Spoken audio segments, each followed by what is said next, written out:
বদরের ময়দানে এই পাশে কোরাইশ, এই পাশে মুসলমানেরা। বিশ্বনবী জালাময়ী ভাষণ দিলেন, তোমরা দেখতে পাচ্ছ এটা বদরের ময়দান না, এটা আল্লাহর জান্নাত, ওই জান্নাতের দিকে ছোট।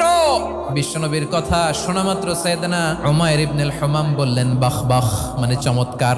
বিশ্বনবী বললেন মা ইয়াহমিলুকা আলা কওলিকা বাখ বাখ ইয়া উমাইর, আমার এই কথা শুনে তুমি কেন বললা বাখ বাখ?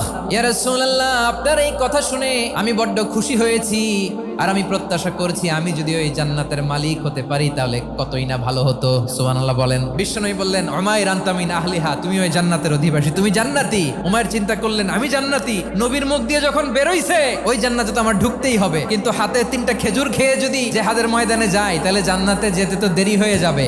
এই চিন্তা আসা মাত্রই খেজুর 3টাকে তিনি ছুঁড়ে মারলেন, তলোয়ার বের করে আল্লাহু আকবার বলে বদরের ময়দানে ঝাঁপিয়ে পড়লেন। আল্লাহর শত্রুদেরকে কচুকাটা করে এক পর্যায়ে শাহাদাতের সুধা পেয়ে নিজেও জান্নাতি হয়ে গেলেন। পড়েন সুবহানাল্লাহ।